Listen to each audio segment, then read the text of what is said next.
علم الیقین، عین الیقین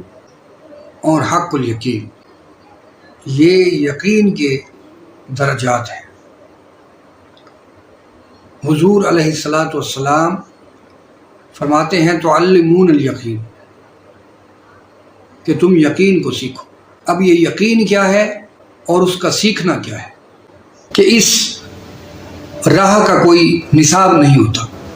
بلکہ یہ ایک مرشد کامل اہل عشق و معرفت کی نگاہوں کا کمال ہوتا ہے۔ یہ عنایات کا سفر ہے، اس لیے فرماتے ہیں کہ اس علم کو سیکھو۔ دوستو، چونکہ یہ پاکیزگی کا علم ہے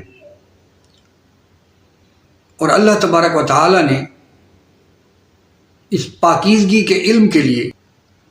فرمایا لقد من اللہ علی المؤمنین اذ بعث فیہم رسولا من انفسہم یتلو علیہم آیاتہ ویزکیہم،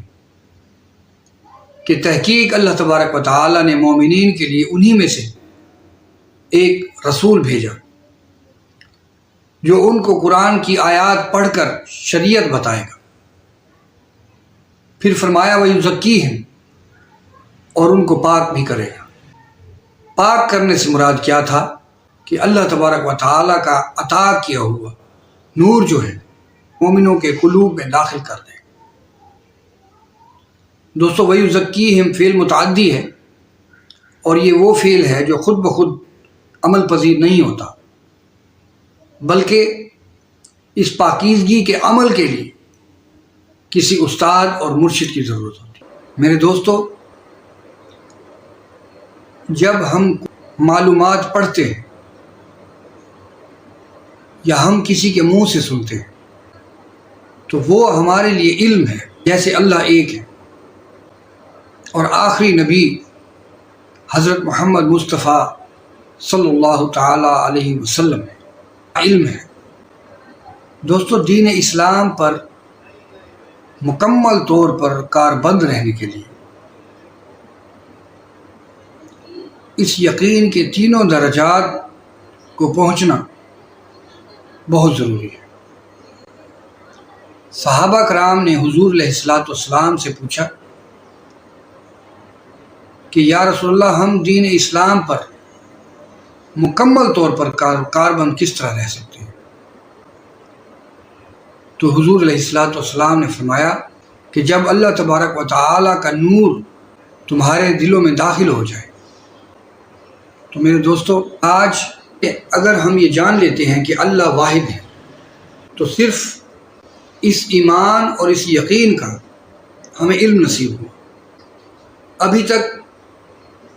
ہمارا ذاتی مشاہدہ نہیں ہوا کہ اللہ ایک ہے، کیونکہ ہم نے صرف سنا، لیکن جب ہم علم الیقین سے عین الیقین کی طرف آتے ہیں، عین کا مطلب ہے آنکھ، یعنی آنکھوں دیکھا مشاہدہ جب ہم کرتے ہیں تو پھر ہمارا ایمان، ہمارا اعتقاد اور ہماری محبت جو ہے وہ مکمل طور پر قوی اور قائم ہو جاتی ہے۔ اس کی بہت ہی اعلیٰ مثال ہم یوں دے سکتے ہیں کہ اگر یہ کہہ دیا جائے کہ آگ جلاتی ہے تو یہ بھی ہمارے لیے ایک علم ہے، ایک یقین کی بات کا علم ہمیں نصیب ہو۔ لیکن اگر ذاتی طور پر ہم مشاہدہ کر کے اپنی آنکھ سے کسی چیز کو جھلستا ہوا دیکھتے ہیں یا آنکھ کا ذاتی طور پر پریکٹیکلی ہم آنکھ کو آنکھ سے دیکھ لیتے ہیں، تب ہمیں یہ عین الیقین نصیب۔ اس کے بعد درجہ ہے حق الیقین کا۔ جب اس آگ میں خدا نہ خواستہ ہم اپنا ہاتھ جلا بیٹھتے ہیں اور یہ ذاتی طور پر یہ کنفرم ہو جاتا ہے کہ اس آگ نے جلایا، تو یہ حق الیقین کا درجہ ہے۔ اسی طرح آج ہم نے اگر دین اسلام کا کلمہ پڑھ لیا ہے، آج ہم اگر اللہ کی وحدانیت اور حضور علیہ الصلاۃ والسلام کی نبوت پر ایمان لاتے ہیں، تو یہ ہم نے سن کے کسی کی بات مان کے علم کی صورت میں یقین حاصل کر لیا، یہ علم الیقین ہے۔ میرے دوستو، اگر کوئی شخص ہماری سوچ، ہمارے ایمان میں بگاڑ پیدا کرنے کی کوشش کرتا ہے اور ہم اللہ تبارک و تعالیٰ سے منہ موڑ لیتے ہیں، خدا نخواستہ ہم آتش پرست ہو جاتے ہیں یا ختم نبوت سے ہم انکار کرتے ہیں، تو اس کی مین وجہ کیا ہوگی کہ ہمیں عین الیقین نصیب نہیں ہوا تھا، حق الیقین سے ہم دور تھے۔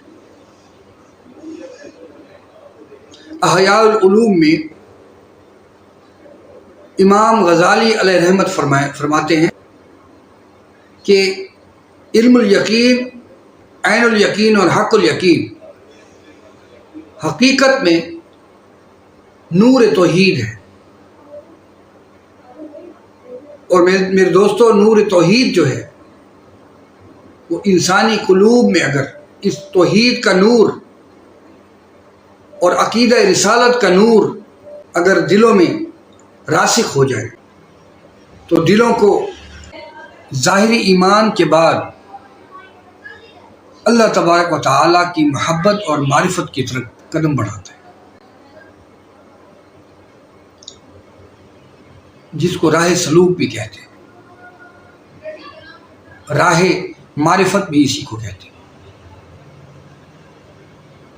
اس راہ معرفت میں جب اللہ تبارک و تعالیٰ کے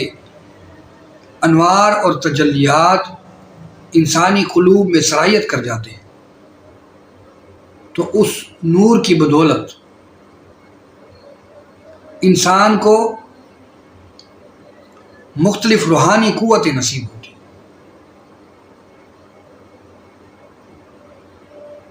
اگر یہ اللہ تبارک و تعالیٰ کا نور